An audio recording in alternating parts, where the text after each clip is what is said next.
Well, once again we see multiple violent tantrums from the religion of permanent offence. Some things never change, do they? Once again we see Islam self-detonate, if you'll pardon the expression, and show once again why it's about as welcome on this planet as an asteroid. Once again we see thousands of Islamic nutcases take time out from beating up their wives to show their sensitive side. How? By smashing up the towns they live in, egged on by clerical ignoramuses whose motives are even lower than the literacy level of their followers. And once again we in the civilized world are being urged to censor ourselves out of respect for a religion that violates the human rights of half the people on the planet and that doubles as a political ideology indistinguishable from Nazism. It would be funny if it wasn't so obscene. Or should that be the other way around? To call these riots infantile and imbecilic is to give them a dignity they don't deserve. They can only be described as Islamic. Let me get this straight. We're supposed to show tolerance and respect for a religion that doesn't know the meaning of either word and goes out of its way to prove it every day. We're supposed to amend our values to accommodate a religion that accommodates nothing and nobody. Dream on, people. It's not going to happen. Because with Islam, it's always a one-way street. We've learned that lesson the hard way. We can't afford any more tolerance and respect. We've been sucked dry. And we've become weary of manufactured Islamic grievance. It's such a bore that now when we hear some bearded buffoon or some bag-headed bimbo telling us how offended they are, we can't even be bothered to laugh anymore. Not even when the Turkish Prime Minister hilariously demands that Islamophobia now be made a crime against humanity, when, given the evidence, there's a much stronger case for making Islam a crime against humanity.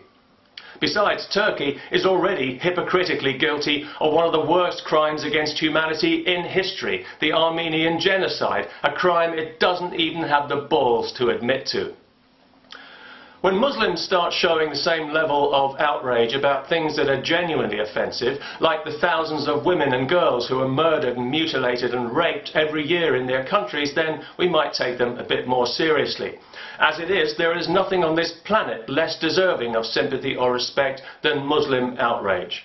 Indeed, there's something deeply comical about it. It's so contrived and so cringingly unself-aware, it's impossible to take seriously, even if we wanted to, and nobody in their right mind wants to anymore.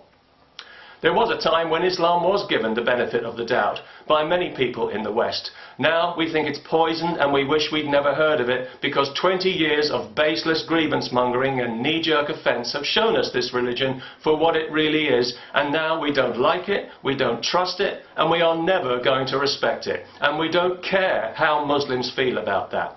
Everything's an insult to this religion. Everything causes offence. Well, nobody gives a damn anymore, people. You've done it to death. You've killed the goose that laid the golden egg. So now, if you're an offended Muslim, go stick your head in the oven for all we care. And if you think that if you keep up the violence, the West will eventually cave in, it's not going to happen. Even if the politicians want it to, the people won't allow it. We'll carry on speaking our minds openly and freely, because it's our birthright and it can't be taken away from us. It can only be given away, and we are giving Islam nothing, because Islam gives us nothing. It's a religion permanently on the take. Gimme, gimme, gimme is all we ever hear. Gimme respect, even though I haven't earned it. Gimme special treatment, or I'll be offended and you'll be a racist. Well, we're sick and tired of hearing it. We're sick and tired of Islam, and we're sick and tired of the needless conflict and intimidation that comes from this religion at every turn. All week we've heard Muslims telling us that we in the West need to understand how important the Prophet is to them. We do understand, and we don't care. That's the point. We don't care now, and we are never going to care. Get used to it. We don't give a damn about your feelings. Our feelings are more important, and our feelings tell us that we're sick to the back teeth of hearing about your religion, so stick a sock in it. And no amount of violence is going to change a thing.